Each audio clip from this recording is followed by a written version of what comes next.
यार मुझे ऐसे प्रोजेक्ट्स काफ़ी पसंद है जो वुमेन ओरिएंटेड मोस्टली रहते हैं, लाइक जैसे करीना की मूवी थी। और आपने अभी वो वाली मूवी देखी, रानी मुखर्जी की बड़ी अच्छी, एक Mrs Chatterjee with in Norway. मतलब सस्पेंस होना चाहिए, क्लासी, ऐसी ऐसी मूवीज मुझे पसंद है।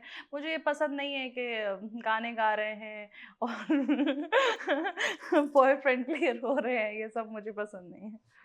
तो लाइक जैसे कि आपने कहा कि कई बार ऑफर्स भी होते हैं और चीजें मटेरियलाइज होते होते कहीं ना कहीं नहीं आप तक पहुंच पाती है, तो मैं क्यों आप ये चीज़ ज़रूर बताना चाहूँगी आपको, क्योंकि बहुत बार मेरे साथ ऐसा हुआ है, जब मैं बिग बॉस से निकली तो मेरे पास बहुत सारी वेब सीरीज़ आई, बहुत सारी वेब सीरीज़ आई हैं।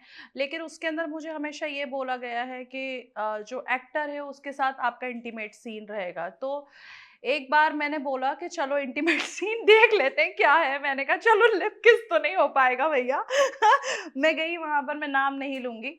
लेकिन जब मैं वहाँ पर गई तो सबसे पहली वेब सीरीज़ में ये बोला गया कि हीरोइन के साथ क्यों हमारा सीन नहीं रखा गया। तो वहाँ पर बड़ा टेंशन क्रिएट किया गया कि मतलब मेरे साथ नहीं रखा गया, क्योंकि मैंने पहले ही मना कर दिया। लेकिन सेकंड वेब सीरीज़ में ये हुआ कि जिसके साथ मैं सीन कर रही थी, शूट खत्म हो मतलब बोल दिया गया ओके डन हो गया, लेकिन वो छोड़ ही नहीं रहा था। ठीक है? छोड़ नहीं रहा था मतलब यहीं पर था।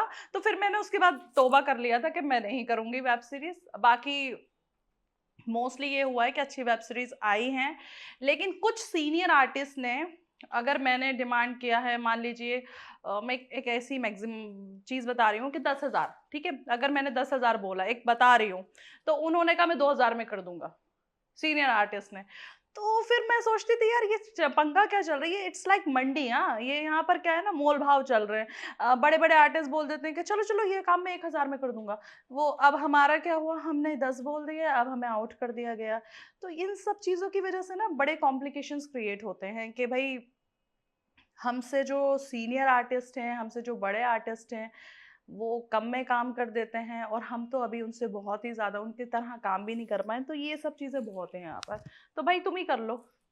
बट आपको लगता है अर्शी कि आपका जो मतलब एक वर्क ग्राफ रहा है कहीं ना कहीं, तो कुछ लोग हैं जो कैटेगराइज कर देते हैं या फिर उनके दिमाग में एक परसेप्शन है आपको लेके कुछ कि आप इसी तरह के रोल के लिए सुटेबल होगा, जैसे आपने कहा कि बोल्ड सीन्स के ऑफर्स आ जाते कभी कभी, तो ये अमूमन हर किसी को नहीं दे देते वो, तो उस चीज को लेकर के आप कुछ कहना चाहेंगे कि आपको ऐसा लगता है कैटेगराइज करते हैं एक्टर्स को भी?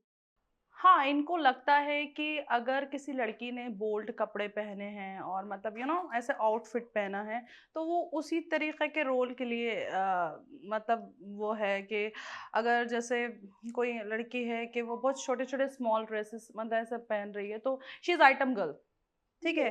और रिवीलिंग हाँ, कपड़े हाँ, ये पहने। हाँ, रिवीलिंग कपड़े। और अगर कोई बड़े इंडियन ट्रेडिशनल आउटफिट में, तो चलो, चलो इसको सीरियल में लेंगे हीरोइन। तो ये थोड़ा-सा माइंड सेटअप है।